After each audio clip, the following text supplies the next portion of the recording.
can see how the acids come in from the cardboard and the atmosphere. There's the signature here, but you see how it's being permeated from the edges, and that's where it's really important to use acid-free material when you frame something, because all these little specks and everything, that could be from iron in the water when the print was made, or it could be contaminants that came in around the glass. Here you can see some physical damage actually, and I did not do that. But there's lots of little marks, and Mary's gonna do her magic. This will give you some idea of how labor intensive this is. Mary's working in Photoshop right now with the spot healing brush, I imagine, and she's fixing up the damage to the print.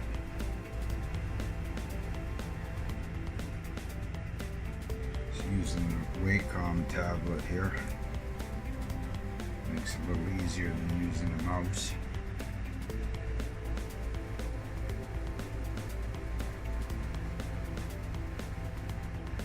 Look at that, eh? It's just like magic. Back in the day, you'd have to scratch those off with a needle or a sharp knife, an X-Acto knife.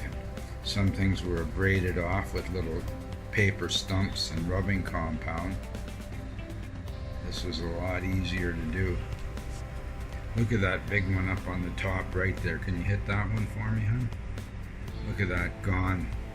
Wow. That was my first copy of it with all the problems. You can see the different problems on the face and in the background, and then as Mary did the work on it, put the other layers on, you can see the finished layer. There it is, ready to print. Now we're just gonna send that off to the printer, put that on some Epson Semigloss paper, and we'll make a print of that. It's gonna be pretty nice, I think. Just perfect. Just great. Okay, now we'll load it with paper.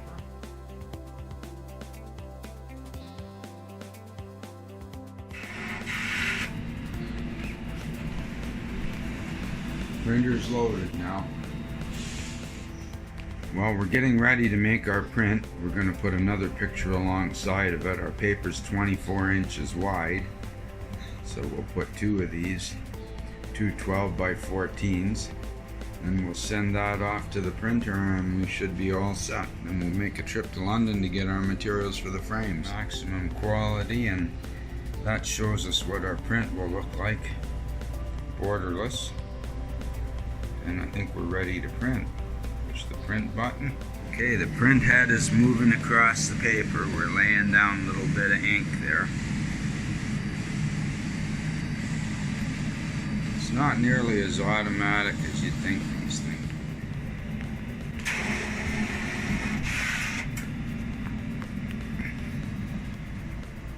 There you go, there's our print. And I think we're looking just great. What an improvement. There's what we've got on screen. There's the original print. And there's our new print that's been cleaned up, and sharpened up, and retouched, and reduced in size a little bit. The new print is a little bit smaller than the old. Now it's time to put the old print back in the frame. I'm going to try and clean the frame up a bit. There's the frame.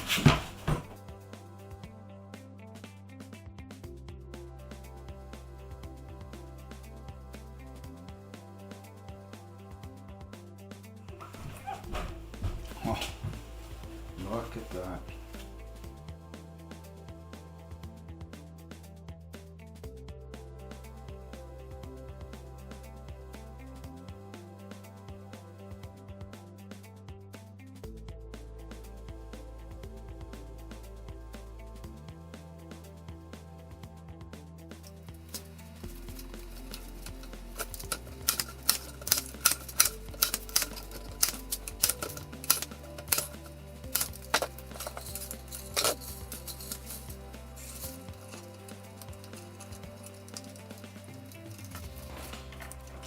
And this stainless steel wire will look just like this 20 years from now.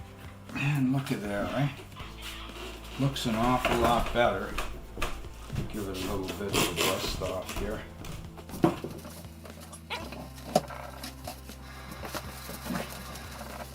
They're going to put this one up in the attic next to clean the glass here first.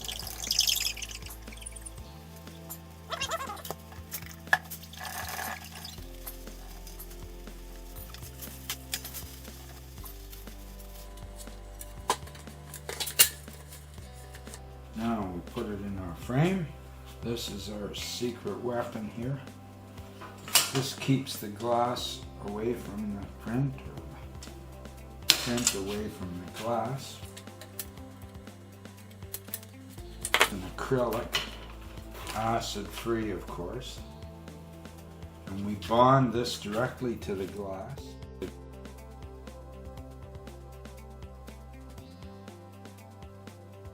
Print should touch the glass, you know, it's going to stick and cause problems. I also find if I use luster paper that this makes a really interesting effect because of the dust for dust here. Restoration print. It's much smaller than the other one. And we have most of the information here because we just cropped it in a little tighter at the top and at the bottom. Signature is still there. It's a little hard to see, but it's there. And the new frame, much more modern. And this will last. This print will stand the test of time without going all bad like the other one did. So now we get our Fletcher points, drive them in.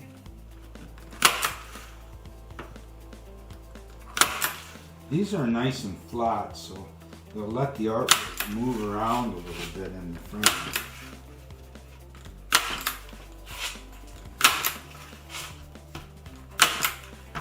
I used to push brad nails in here by hand, and oh, that was the worst part of picture frame. So painful. This is just a simple little click and it's done. There's our finished work. Now the next thing, and I kind of hate to cover up this made in Italy, but what the heck, eh? This seals the picture. I find little spiders just love to live in the back of photographs and things, so this keeps them out.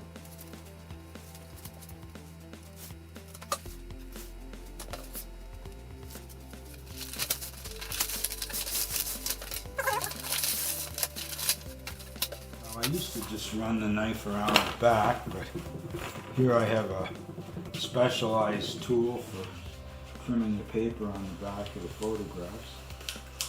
I just replaced the blade in this.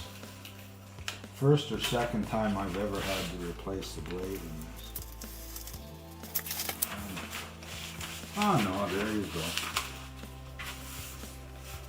Gives a nice finished look to the back of the photograph too.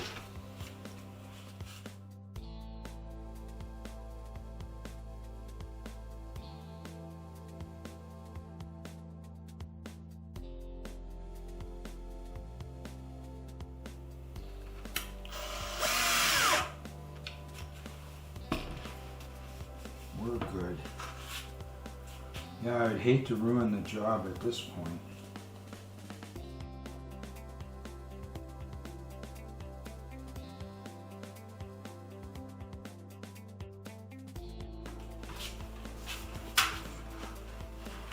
And there you go.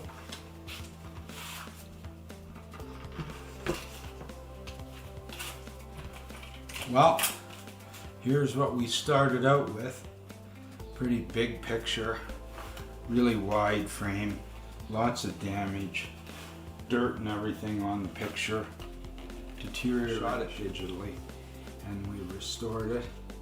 This is what it looks like now. More of a modern contemporary frame, similar color, better quality. All the dirt spots have been fixed on the photograph. It's been archivally framed, sealed on the back, good for another 100 years at least. Well, thanks for watching Bella's Vistas. Please like and subscribe. Click the little notification bell and you'll find out about our future videos. This one was about photographic restoration, restoring an old heirloom photograph into something that you can put on your living room wall and doesn't look so dirty and clunky. And I'm very happy to do these kind of jobs for my clients.